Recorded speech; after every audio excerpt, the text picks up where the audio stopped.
Welcome to Shot Callers eSports. Something big is just around the corner, and that's the Worlds. But something big is also right beside me, Matt Hempstead. Welcome back to the desk. How's it going? Good. How are you? Not too bad. We're looking forward to the Worlds and seeing what's coming up. Today, we're previewing what's happening in the West, so what's going on with EU and NA as well.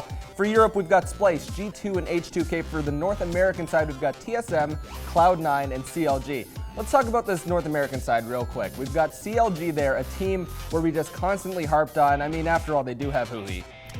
They do have Huhi and CLG, absolutely.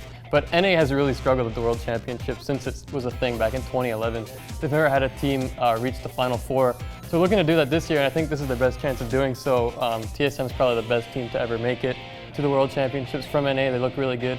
CLG, good luck with that. And then Cloud9 also could shock some people, I think. They've looked good in a couple of weeks. Yeah. So if I have your rankings correct there, I've got TSM at number 1, I've got Cloud9 at number 2, and then CLG just rounds it off like, thanks for coming, CLG. Immortals should be 3, but CLG got in there based on points, so it is what it is. The Immortals to me are kind of like Splice now. Everyone's going to look at Splice and be like, oh, all right, we don't have to do anything. This is Splice.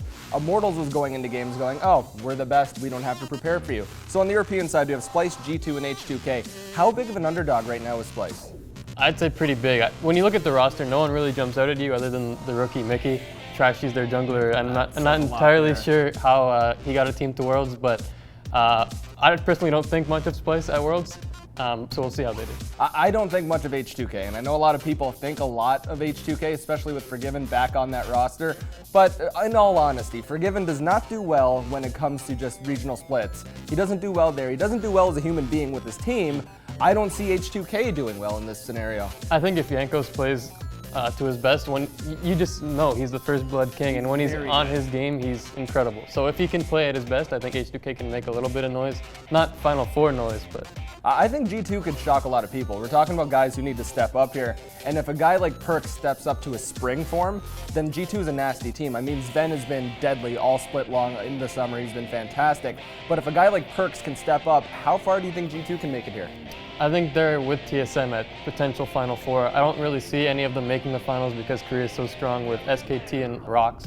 So we'll have to see how they do, but again, Final Four is a good goal for teams like G2 and TSM to go for. Early predictions, SKT number 1 for me, Rocks number 2, and let's shock the world, TSM number 3. What do you got? I agree, SKT, Rocks, and then I'll put G2 ahead of TSM. All right, so we have a West team in the top 3. Tell us what you think. Leave it in the comments below. We'll catch you out on the Rift.